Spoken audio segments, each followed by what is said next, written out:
आज का जो क्वेश्चन है हमारा वो ये है कि विद्युत धारिता किसे कहते हैं, समझाइए। इस वीडियो में हम इसके कारक भी देखेंगे। ये क्वेश्चन 2 या 3 नंबर के हिसाब से आने के चांसेस इसके अच्छे हैं, तो इसका आंसर देख लेते हैं हम कि एग्ज़ाम में किस तरह से लिखना है और किस वे में इसको लिखना सही रहेगा। जिस प्रकार किसी बर्तन की द्रव को रखने की निश्चित एक क्षमता होती है, यदि चालक को उसकी क्षमता से अधिक आवेश दिया जाए तो आवेश का क्या होगा, विसर्जन होने लगेगा। इसको एक इजी वर्ड में समझते हैं कि किसी बर्तन में अगर एक द्रव भरा जाए तो वह एक निश्चित सीमा तक ही भरा जाएगा। उससे ज़्यादा अगर उस पात्र में या उस बर्तन में अगर द्रव को अगर भरेंगे तो वो क्या होगा कि उस बर्तन से बाहर ढुलने लगेगा। तो इसी प्रकार एक किसी आवेश को या चालक को उसकी क्षमता से अधिक अगर आवेश दिया जाए तो वो क्या करेगा, आवेश का विसर्जन करने लगेगा।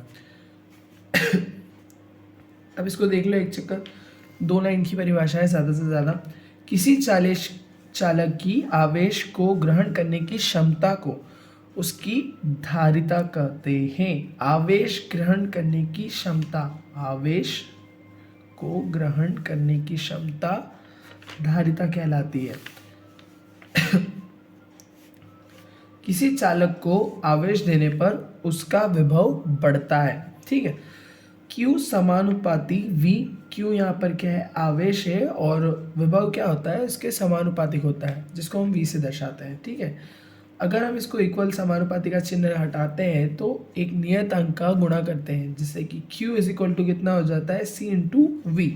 Q हमारा आवेश है, V हमारा विभव है, और C क्या है, हमारा नियतांक। यही नियतांक धारिता को प्रदर्शित करता है। इसका हम मान निकालते हैं तो C को हम पक्षांतर करते हैं, या इसको यही रहने देते हैं और V को पक्षांतर करते हैं, तो C is equal to Q upon V। C को हम धारिता से दर्शाते हैं, Q को हम आवेश कहते हैं, और V को हम विभव से दर्शाते हैं। धारिता का SI मात्रक कितना होगा, आवेश को हम कूलाम से प्रदर्शित करते हैं, उसके बाद विभव जो होता है वो वोल्ट से भी प्रदर्शित होता है, तो इसका SI मात्रक कितना हुआ, कूलाम प्रति वोल्ट को हम फेरेड भी कहते हैं। फेरेड, ये फेरेड लिखा हुआ है, अलग से एक बार और लिख देता हूँ मैं, फेरेड, फेरेड भी कहते हैं इसे, ठीक है। अब धारिता को प्रभावित करने वाले कारक को देख लेते हैं। धारिता को प्रभावित करने वाले कारक निम्न होते हैं। इसमें से सबसे पहला हमारा होता है चालक का क्षेत्रफल।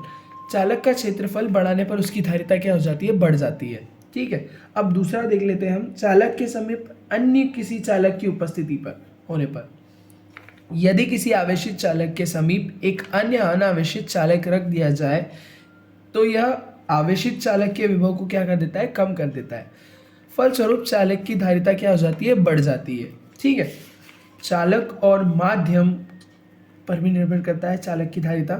यदि आवेश चालक के चारों ओर परावैद्युत माध्यम को रख दिया जाए तो आवेशित चालक का विभव क्या हो जाता है, कम हो जाता है, जिससे कि फलस्वरूप आवेशित चालक की धारिता क्या हो जाती है, बढ़ जाती है। धारिता बढ़ती है तो क्या हो जाता है कि आवेश ग्रहण करने की क्षमता बढ़ जाती है। जितनी ज़्यादा धारिता बढ़ेगी उतनी ज़्यादा उसकी आवेश ग्रहण करने की क्षमता बढ़ेगी, ठीक है। धारिता का विमेय सूत्र एक अलग से नोट से के हिसाब से लिख लो, इसको नोट में कर देता हूँ मैं, जो कि क्या होगा, m-1 l की घात -2 t की घात 4 और a का स्क्वायर, ठीक है। ये वीडियो यहीं खत्म होता है।